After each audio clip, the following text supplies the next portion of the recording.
Efirimiz davam edir. Nəzərinizə çatdırım. Studiyamızın həkim qonağı onkoginekoloq kolposkopist həkim Könül Mərdanovadır. Həkimlə əlaqə yaratmaq istəyənlər varsa, Milli Onkologiya Mərkəzi, şişon xəstəliklərin diaqnostikası və müalicəsi şöbəsinə müraciət edə bilər. Könül xanım, xoş gördük. Necəsiniz? Yaxşı, sağ olun. Necəsiniz? Təşəkkür edirəm. Hər görüşümüzdə uşaqlıq boynu xərçəngi, ümumiyyətlə bugünkü gündə ginekoloji, onkoloji sahədə qlobal problemlərə toxunursunuz. Buna görə ayrıca təşəkkürümü bildirmək istəyirəm və bugün skrining metodlarına toxunmanızı istəyəcəm. PAP test nədir ümumiyyətlə? Dəfələrlə bu haqda siz də danışırsınız özəl Instagram səhifəsindən, TikTok səhifəsindən, Facebook üzərindən, canlı efirlərdən, bu və ya digər kanallarda, tibbi verilişlərdə məlumatlar ötürürsünüz. Amma bugünkü gündə hələ də PAP test nəyə lazımdır? Niyə eləyirəm? Hətta bir dəfə etdim, kifayət elədi, heç nə çıxmadı. Sanki sığortalanmış hiss eləyir özünü bəzi xanımlar. Amma uşaqlıq boynu xərçəngi və ya uşaqlıq boynu xərçəng önü vəziyyəti aşkarlamaq üçün bu PAP testlərin vacibliyini vurğulamanızı istəyəcəm. Təşəkkür edirəm dəvətinizə görə. Simir testləri haqqında, ümumiyyətlə uşaqlıq boynu xərçəng önü və xərçəng patologiyalarının skriningi, taraması haqqında danışaq. İki önəmli testi vurğulayacağım. Simir testini və HPV testini və necə aparılmalıdır onu da deyək. Bu testlər uşaqlıq boynu xərçəng önü patologiyalarını aşkar eləmək üçün aparılan adi, belə deyək, laborator testlərdir. Amma çox böyük xəstəliklərdən, çox ağır patologiyalardan bizi qoruyur və qarşısına alır. Və bu testin artıq tibbə daxil olmasından sonra uşaqlıq boynu xərçəngindən ölüm statistikası ümumiyyətlə bugünə qədər statistikaya baxsaq 70%-ə qədər aşağı düşmüşdür. İndi görün bizim o sayda dediyimiz ağrısız 1-2 dəqiqəlik belə götürülməsi sərf olunan balaca bir test nə qədər böyük bir xəstəliklərdən bizi qoruyur və ölüm statistikasını nə qədər aşağı salır. Bu böyük bir rəqəmlərdirlər. Simir testi uşaqlıq boyuna xüsusi fırçalarla götürülən bir testdir. Normal vaxtında düzgün götürüldüyü halda nəticələrimizdə tam doğruluğuyla alırıq. Adətdən sonra ovulyasiya qədər olan dönəmdə uşaqlıq boynundan sürtmə ilə saat əqrəbi istiqamətində həmin fırçanı, brush fırçası deyirik, dairə şəklində hərəkət elətdirməklə biz simir testimizi götürürük. Öncələr onu şüşələrə, xüsusi əşya şüşələrinə yaxaraq laboratoriyaya göndərirdik. Son zamanlar maiyeli simir dediyimiz, thin prep dediyimiz bir simir testi var. Hansı ki o yaxmanı fırçanın baş hissəsini, yaxmanın içərisine yerləşdiririk və laboratoriyaya göndəririk. O fırçalar özəl, individual, bir dəfəlikdir. Bir dəfəlikdir, özəl gəlir. Mərkəz hissəsi uzun, servikal kanalın müəyyən hissəsinə daxil olmaq üçün. Onun da bəlli ölçüləri varmı, yoxsa standart ölçüdə? Standart ölçüdədir. Düzdür, onları belə deyək də satışa verən firmalara görə bir qədər fərqli ola bilər, amma demək olar ki, eynidir. Mərkəz hissələri uzun, kənarları qısa. Çünki mərkəz hissə servikal kanala daxil olmalıdır. Digər yan tərəfləri uşaqlıq boynun xarici hissəsini, eksternal os nahiyəsini tutmalıdır, yastı epiteli tutmalıdır. Və əsas biz simir götürdüyümüz halda endoservikal silindrik epitellə yastı epitelin sərhəddə olan o transformasiya zonasından hüceyrələri yetəri qədər toplamalıyıq. Yəni simir sonucuna baxan patogistolog bizim ona göndərdiyimiz materialda yetəri qədər lazımi hüceyrə görməlidir ki, bizə doğru cavab versin. Ona görə də götürülən zaman doğru 3-4 dəfə saat əqrəbi istiqamətində o fırçanı dairəvi hərəkət elətdirərək müəyyən bir hüceyrə toplusu götürülür. Xüsusən də ki, o transformasiya zonasından, çünki xərçəng önü və xərçəng patologiyaları yaranır həmin o iki epitelin keçid zonasından və götürülmüş fırçaya heç bir müdaxilə olunmadan doğru şəkildə eləmək lazımdır. Adətən birinci siklində, yəni aybaşıdan kənar vaxt olunmalıdır. Mən nəyə görə bunu deyirəm? Burada bölmək məcburiyyətindəyəm, üzrlü sayın. Xanımlar diqqətli olsun, çünki bəzən tibb bacıları bunu icra eləyir. Bilirsiniz. Bəli, bunu icra edirlər. Bunu onkoloq etməlidir, çünki bilir ki, həmin atipik hüceyrələr, anormal hüceyrələr uşaqlıq boynunun hansı bölgəsində olur? Görülür və necə götürülməlidir. Bəzən adət bitməyib, xanım elə başa düşür ki, adət bitib və heç bir axıntı yoxdur. Amma güzgülərlə açdığımız zaman o adət qanını biz servikal kanalda görə bilirik. Həmin anda götürülərsə simir sonucu yanlış nəticə gələ bilər və yanlış yerlərə gedə bilərik. Götürüldü mü, o fırça fırçanın baş hissəsi xüsusi mayyeli bir konteynerin içərisinə yerləşdirilir. Yerləşdirildikdə ona heç bir müdaxilə olunmur. Konteynerin ağzı bağlanılır. İsim, soy isim, təvəllüd yazılır, xəstəyə aid olan nəticələr və xüsusi bir göndərişdə xəstənin bütün anamnestik məlumatları, doğuş sayı, adətin neçənci günüdür, diaqnoz nəyə görə göndərilir, hansı tarixdə göndərilir, hansı saatda götürülür, belə bir göndəriş şəklində göndərilir laboratoriyaya. Çünki laborator həkim üçün lazım olan infeksiyanı biz verməliyik. Biz klinisiz həkimlərik, pasiyentlə danışan bizik, amma laboratoriyada oturan həkimlər bunu bilmir. Ona görə biz bu məlumatı həmin həkimə ötürməliyik. Və bu mayyeli simirin köhnə şüşəyə yaxmaqla simirdən fərqi ondan ibarətdir ki, biz orada heç bir hüceyrə itkisinə belə deyə məruz qalmırıq. Hətta seylik də varsa, digər bir qan elementləri də götürülən zaman düşübsə, onları tamiz aparat ayırır. Ona lazım olan həqiqətən uşaqlıq boyunun hüceyrə toplusunu götürür, sentrifugadan keçirdir və xüsusi bir yaxma hazırlayır və yaxmada diaqnoz qoyulur. Baxın, simirin budur aparılma texnologiyası və doğru aparılması budur. Bayaq sizin dediyiniz kimi orta tip işçiləri bəzən götürülür və xətalara gedilir. Təbii ki, əgər böyük dövlətlərə baxsaq, orada orta tip işçiləri götürülür, amma orta tip işçiləri bu iş üzrə ixtisaslaşmış, 4 il universitet səviyyəsində bitirmiş və ginekologiyada işləyən tibb bacıları universitet bitirirlər. Adi tibb kollecləri və yaxud texnikumları bizdəki kimi olmur. Xüsusi sertifikat ilə ginekoloji kabinetlərdə işləyirlər və ginekoloji sizin dediyiniz simir testlərini götürürlər. Amma bizim respublikamızda yaxşı olar ki, bunu klinisiz həkimlər özləri götürsün, düzgün eləsinlər və laborator testlər təbii ki, onkoloji mərkəzlərdə və onkoloqlar tərəfindən aparılsa daha yaxşı olar. Doktor, fırçaları dişli fırçalardır. Bəli. Çünki insanın ağlına gəlir, qaşıdığın anda belə nə dərəcədə, yəni gözlə görülməyəcək səviyyədə bir mikroskopik hüceyrə toplusunu yığmalıdır. Həm o pambıqla silinir, həm müəyyən işləm aparılır. Daha sonrasında görün nə qədər dəqiqlik və incəlik olmalıdır burada. Bəli, kiçik bir testdə, amma o qədər dəqiqlik. Doğru dediniz əslinə qalanda, baxın, o durumlarda çox yanlış nəticələrə gətirir. Ginekoloji müayinə zamanı klinisiz həkimlərin götürülməyinin bir üstünlüyü də budur. Onkolog o həmin testi götürəndə biz baxırıq, bəzən o qədər iltihabi bir fon olur ki, artıq bu praktikamıza dayanaraq düşünürsən ki, buradan götürdüyün simir sonucu səni yanlış yerlərə apara biləcək. Hətta qanaxma olarsa belə. Qanaxma olarsa belə, təbii ki, o xüsusilə patogistolog uşaqlıq boyundan götürülən bir yaxmada endometrial hüceyrəni görürsə, adət qanına uyğun bir hüceyrə görürsə, təbii ki, bizə aqnos verəcək, yəni uşaqlıq içərisində bir problem var deyə deyəcək. Axı, bu orada hüceyrəni görüb. Amma onu düşünməyəcək ki, bu adətin son günü qanama davam eləyə-eləyə götürülübdür. Patoloji qanamalardan söhbət getmir, onları ayrı danışarıq. Kontak qanamalar, patoloji qanaxmalar, orada təbii ki, simiri götürə bilərik. Əgər aydın bir xərçəng patologiyası görmürsə, zaten aydın gül kələminə bənzər, böyük bir şiş toxuması görürsə, orada simir götürməyin bir əhəmiyyəti yoxdur, biopsiya eləyirik, onunla da bitir. Amma kontak qanamalarda götürə bilərik. Amma adət zamanı olan qanamalarda simir testinin götürülməsi doğru deyil. Bizə elə bir nəticə verəcək ki, şüşədə, preparatda görür ki, endometrial hüceyrə var.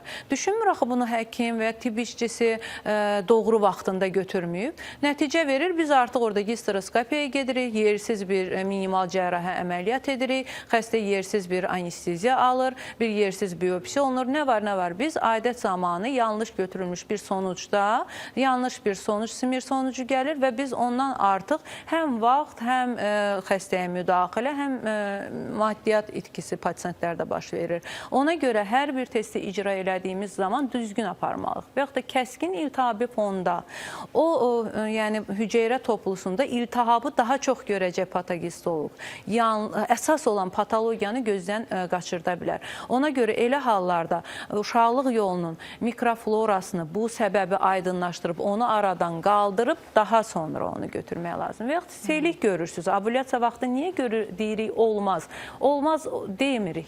Kitab da yazır, olmaz, yox, məsləhət deyil. Niyə? Selik ifrazı ovulyasiya zamanı çox olur. O seliyi silmədən simir götürürsənsə, selikdən başqa hüceyrə toplusu götürməyəcəksən. Və yetərsiz... Çünki ən üst qatda odur. Təbii ki, yetərsiz bir sonucuna rastlaşacaq. Belə bir protokol da var. Patogistolog yazırsa, yetərsiz simir sonucu, sən daha dərin müayinəyə getməlisən. Yəni o dərəcədə cavab yazmır. yazılırmı yetərsiz? Bəli, bu dünya protokollarıdır. Bizdə də olur. Belə bir Mən nəticə nədən var. ehtiyat edirəm? Deyirəm, aşkarlanmadı yazılar birdən. Xeyr, protokollar necə baş verir?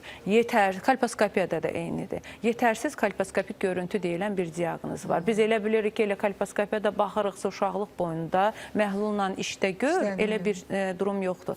Bizim görmək istədiyimiz kolposkopiyada o transformasiya zonudur. O uyğun deyilsə, tam kanalın içindəsə biz yetərsiz kolposkopik görüntü yaza bilərik. Və yaxud da kəskin kolpit fonunda toxumaları istədiyimiz kimi görmürüksə yaza bilərik. Eyni nəticə yetərsiz simir sonucu, daha sonra normal, askus, elsil, haysil, agnos, insitu xərçəng və xərçəng. Bax, nomenklatura belədir Bethesda nomenklaturası və 2014-cü ildən son Bethesda konferansından sonra artıq bu nomenklatura ilə Amma nə qədər institutu gəlir o sənədlər arasında? Orada da biraz yanlışlıq bildiyimiz durumlar var. Simirlə heç zaman biopsiyaları qarışdırmayaq. Baxın, əgər biz simir biopsiya ilə eyni, pasiyentlər deyə bilər təbii ki, məndən əkmə götürdülər, doktor, biopsiya elədilər. Heç bəzən, düzdür, bizim bu uğurumuzdur, sizin uğurunuzdur. Biz simir testini zamanla bu qədər insanlar bilmirdi, amma artıq bilirlər. Amma yenə də bilməyən durumlar var. Təbii ki, biz bunu qəbul zamanı izah eləyirsən, yenə də efirlərdən dayanmadan izah edirik. Amma bəzi insanlar elə onu da biopsi kimi dərk eləyirlər. Amma yenə də mən bunu insanlarımıza və bizi izləyən biopsiya kimi dərk etsəm nə dəyişəcək ki? Biopsiyanın mənfi tərəfi var mı? Mənfi tərəfindən deyil. Simir sonucu bizə verə bilər, tutalım, primitiv bir nəticə deyirəm. Yazır elsil, low grade hüceyrə daxili, yəni aşağı grade hüceyrə daxili bir dəyişiklik verir mənə simir sonucu. Low grade'in daxilində biopsiya götürdüm, kolposkopiyaya getdik, lezyon gördük, tutalım biopsiya götürdük, hələ kolposkopiya işliyində doğru bir biopsiya olunubsa, götürdük və simir sonucunda elsildə faiz oranlarına bölsək, normalda belə baxanda endoservisit fonunda da az ehtimal gələ bilər, displaziya 1-ci dərəcədə gələ bilər, 2 də gələ bilər, 3 də gələ bilər, xərçəng də gələ bilər. Təbii ki, faiz oranları dəyişir. Tamamında niyə onda elə biopsiya götürməyədi? Elsildə low grade dəyişikliyidir, CIN1 və daha çox CIN1 və az ehtimal CIN2 burada daha çox rast gəlinir, yəni 60-70% hallarda elə onun müalicəsini aparaq. Xeyr. Elsil gəldimi, biopsiyamızı eləyəcək. CIN1-dir, CIN2-dir, CIN3-dür. Displaziyanı, bəli, aydınlaşdırıb ona görə. Niyə görə onu da izah edeyim. Displaziya 1-ci dərəcə. 4 protokolu var. 25 yaşa qədər qadınların idarə olunması fərqlidir. HPV-si pozitivdir deyilmi, ona da baxacaq. O protokollar da fərqlidir. 30 yaşdan yuxarı qadınların elsilə görə, CIN1-ə görə idarə olunması fərqlidir. Menopozda olan xanımların idarə olunması fərqlidir və hamiləlikdə idarə olunması fərqlidir. Hamısına da HPV-yə görə ayrımlar önəmlidir. Baxın, hətta displaziya 1-ci dərəcə biopsiyada təsdiqlənmiş xəstəni nəzarət kontrolə götürdüyümüz bir qrupa vardı 2 il ərzində. Siz cavan xəstələrə və hamilələrə CIN1-ə müdaxilə eləyə bilmərsiniz. Bunu dünya protokolları göstərir. Cavandı, uşaqlı boyunu zədələyə bilmərsən, hamiləli doğuşu gözləməlisən və zahılıq dövrünü gözləyib yenidən testlər verəməlisən. Bəlkə maskalanıb CIN1 kimi göstərir. Çünki hamiləlik zamanı ifraz olunan hormonlar uşaqlıq boynunda residual bir toxuma yaradır və o özünü displaziya kimi göstərir. O maskalana bilər. Ayırt etmək lazımdır. Ona görə dərhal müdaxilələrə getmədir. Hətta o 2 il izləmə müddətində CIN1 biopsiyada təsdiqlənibsə, CIN1-in mötərizəsində simir sonucu CIN1 askusa mı görə? Elsilə görə. Öncədə xəbərdarlıq eləyirik ki, menstrual sikl dövrü olması, əmin olun ki, hamiləlik yoxdur. Eyni də kolposkopiya və simirdə. Doğru, bunun o qədər incəlikləri var ki, bu tipdir, bu elimdir. Tipdir, amma uşaqlı boynu xərçəngindən gedir söhbət. Birbaşa ölümə bir addım var. Açıq etiraf eləyək. Yəni, bugün uşaqlıq boynu xərçəngi səbəbi ilə ölən xanımların sayı çoxdur. Heç kimi də düşündürmür ki, uşaqlıq boynu xərçəng niyə əmələ gəlib? Bunu yüzdələrə bölsək, ən böyük səbəbi 99% dediniz. HPV. Yəni, hardan gəldi bu virus? Heç bunu düşünən varmı? Bunu qoydum, bu ayrı bir mövzudur. Bunun digər qalmaqallı tərəfləri var. Var. Amma bir insana yoluxubsa bu virus, sən onu daha öncədən təyin etməlisən. Uşaqlıq boynunda hər hansı bir dəyişiklik yaranıbsa, bunu necə aradan qaldıra bilərəm? Ömürlük bunun müalicəsi varmı? Yox. Amma müəyyən dərəcədə patologiyanı yerində saxlayıb həyatını qurtara bilərsən. Ömür biçə bilərsən həkimin vasitəsilə. Amma bu həkim kim olacaq? Ginekoloq deyil. Onkoginekoloq, onkoloji sahədə ginekologiyanı mükəmməl oxuyan və eyni zamanda bugün artıq o zamanə deyil. Əvvəllər biz deyirdik ki, hər kəs öz işini görsün. Ultrases müayinəsi öz işini görsün, biopsiyanı eləyən başqa, radioloji müayinəni başqa. Məsəl üçün, hər tərəfli, hər kəs ayrı. Amma bugün onkoginekoloq müayinələri də özü eləyir. Analizləri də özü götürür, histeroskopiyanı da özü eləyir, əməliyyatı da eləyir. Hətta ginekoloq həkim olduğuna görə lazım olarsa doğuşa da girer, amma bu onun işi deyil. Halbuki siz bunu oxumusunuz. Yəni, hər tərəfli ixtisaslaşırlar. Kolposkopiya üzərində ixtisas alırlar bu insanlar. Gəldim, kənardan baxdım, öyrəndim, sertifikat aldım. Deyil. Bunun ixtisası var. Çünki o avadanlıqlar incəliyinə qədər öyrənilməlidir. Baxın, nə qədər orada kodlar sadaladı. Və bu protokollarda davamlı dəyişir. Sizin abunə olduğunuz səhifələr var, siz həkimlərin. Davamlı yeniliklərlə tanış olurlar və bunu insanlar üzərində tətbiq eləyir. Nəticəsini də görəndə nə olur? Təcrübə qazanır və biz tərəfdən sevilir.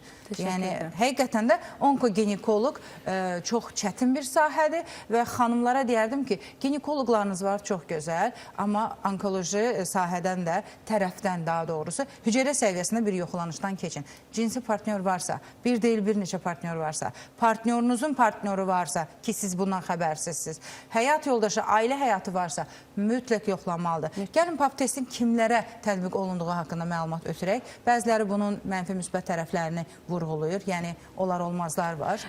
Deməli, 21 yaşdan aşağı skrining eləmirik. Cinsi həyatı olmuş olsa da belə adətən eləmə deyir protokollar üzərində. Amma öncəki protokollarda qeyd olunurdu ki, baxın, bu da dəyişməyi. Cinsi həyatın başlayıbsa 3 il ərzində artıq skrining metodlarını başlamalısan. Amma indiki protokollar 21-dən yaşdan aşağı xanımlarımızda skrining olunmasın deyilir. Skrininqlər başlayır simir testləri ilə, protokollar üzərində normal gəldiyi halda 3 ildən bir aparılır. 30 yaşdan yuxarı xanımlarımıza isə kotesting məsləhət bilirik, HPV ilə yanaşı aparılması. Simir sonucunda narahatçılıq çıxıbsa, biz onun HPV-yə bağlı, sizin də qeyd elədiyiniz kimi, bunun etiologiyası HPV-dir və xərçəngönü patologiyalarının yaranma səbəbi HPV-dir. Bizə ehtiyacı olursa, simir sonuçları anormal gəldiyi halda HPV-ni yoxlayırıq, xüsusən də ki, yüksək riskli tiplərini və yaxud da ki, kolposkopiya müayinəsinə gedirik. Nə zaman biz artıq simir testlərini, ümumiyyətlə skrining testlərini buraxırıq, eləmirik, 69 yaşa qədər aparırıq. Ondan sonra adətən eləmirik, belə deyək də, risk qrupasından çıxdıqdan sonra, yaşından çıxdıqdan sonra, o da necə? Əgər son 3 simir testlərimiz ard-arda aparılmış, normaldırsa, 2 HPV testimiz 5 ildən bir normaldırsa, biz o pasiyentə artıq yoxlamırıq və digər kənara çıxmalarını deyim. Əgər bir pasiyent xərçəng və xərçəngönü patologiyaya görə əməliyyat olunubsa, şua müalicəsi aparıbsa, o halda əlavə 20 il müddətində skrining metodları yaşdan asılı olmayaraq aparılır. Bu protokollar üzərində. Bəs mən uşaqlığımı götürmüşəm, əgər yoxdursa, mən yenidən skrining metodlarını aparmalıyammı? Aparmalısınız, xüsusən də ki, onkoloji testlər belə onkoloji xəstəliyə görə olunubsa. Qeyri-onkolojiyə görə olunubsa, adi ginekoloji müayinəyə getməyiniz kifayət edir. Bu skriningin yaş aralığı. Köçürülməsi də bu sahədən biraz kənar qalır. Onda da vaciblik vurğulanır. O digər bir mövzudur. Bu yaş faktorlarına görə skrining metodlarını dedim, amma yox, immunosuppressor belə hallar varsa, orqan transplantasiyası olunubsa və daim o bədən onu qəbul eləsin deyə müəyyən həblər qəbul eləyənlər varsa, onlar skriningdə xüsusi bir qrupa gedir. Çünki onlarda məcburi, bəli, onlar yoxlanırlar. Çünki başqa dediniz, başqa xəstəliklərdə normal ginekoloji müayinələr bu biraz... Yox, əgər uşaqlıq xoş xassəli patologiyaya görə çıxarılıbsa, mən artıq skrininq olunmalıyım. Uşaqlığım yoxdur. Ən populyar bir cümlə. Mənim uşaqlığım yoxdur. Niyə baxırsınız? Uşaqlıq yoxdur, güdül var. Uşaqlıq yolu var, xarici cinsiyyət orqanları var. Bax, o uşaqlıq yolu güdülündə polip də əmələ gələ bilir. HPV uşaqlıq yolundadırsa, uşaqlıq yolunun xərçəngini də yarada bilir. Xərçəngini patologiyasını da yarada bilir. Mənim öz praktikamda olubmu? Olub.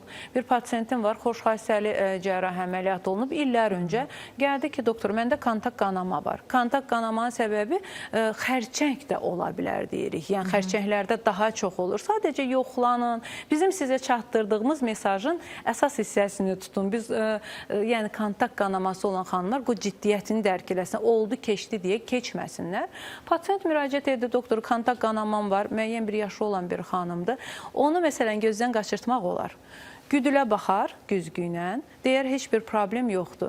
O da mənim zamanla, bəlkə də bizim də kiçik bir səhvlərimizin üzərində öyrəndiyimiz bir praktika, 17-18 il böyük bir məktəbdir və onkologiyada işləmək böyük bir mərkəz. Çünki biz mərkəz olduğumuz üçün demək olar ki, axım bizə çox olur. Və mən güzgünü hər zaman öyrəşmişəm. Uşaqlıq yolunu diqqətlə baxa-baxa çıxırım və bir də kolposkopist olduğuma görədir. Kolposkopiya uşaqlıq boyunun şəkli çəkmə aparatı deyil. Kolposkopiya başlayır vulvoskopiyadan, xarici cinsiyyət orqanlarından, uşaqlıq boynundan, bitir uşaqlıq yolu ilə, vaginoskopiya ilə. Qayda qanun budur. Və biz kolposkopik baxa-baxa vaginaya çıxırıq. Və çıxdığı halda güzgünün altında bir sahə gördüm. Yenidən həmin sahəni böyütdüm, rənglədim, baxdım. Bir xəstəyə baxmaq nə qədər vaxt aparır, doktor? Məndə biraz çox. Çox deyəndə, yəni ətraflı əgər baxılacaqsa. Bəzən söhbət onun üstündə olur, girdi, çıxmadı otaqdan. Olsun. Çünki ginekoloji masaya qalxma fobisi var. Biraz antipatik bir his yaradır. İnsan emosiyalara qapılır, istəmirlər. Ağrı hiss eləyənlər də olur, panikaya qapılanlar da olur. Amma bir də var ki, çox rahat şəkildə həkim bütün orqanları, o keçidləri hər cürə cihazla, cihazın maksimum imkanları ilə baxıb incələyir və mənə nəticəni verir. Bu yaşa gəlib çatmışam. Harada, hansı hissədə atipik hüceyrə var, nəzarətsiz bölünən hüceyrə var. Çünki bilin, xərçəng hər hansı bir infeksiya deyil, bakteriya deyil, göbələk deyil, virus deyil və s. deyil. Amma xərçəngi yaradan viruslar varmı? Var. Bakteriyalar, infeksiyalar varmı? Var. Bizim danışdığımız bu mövzuda bəzən ağır doğuşda, ümumiyyətlə uşaqlıq boyunca travma alarsa və burada viruslar qoşulduğu halda risk 1-ə 5 artırır. Ona görə hər kəs, hər bir xanım individual öz orqanizmini, öz reproduktiv çağdadırsa orqanlarını bilir. Menopoza girəndə ona qədərki dövrü xərçəng riski daşıyanlar da bilir ki, hansı aralıqlarla bu skrininqlər aparılmalıdır. Yenə deyirəm, həkiminizi doğru seçin, həkiminizi tanıyın. Mən təşəkkür etmək istəyirəm. Mən sizə təşəkkür Gəldiyinizə görə şad oldum sizinlə təkrar görüşə. Mən də sizinlə. İşlərinizdə uğurlar arzu edirəm və həkimlə əlaqə yaratmaq istəyənlər varsa Milli Onkologiya Mərkəzi Şişonu xəstəliklərin diaqnostikası və müalicəsi şöbəsinə müraciət edə bilər. Onkoginekolog kolposkopist həkim Könül Mərdanova studiyamızın həkim qonağı idi.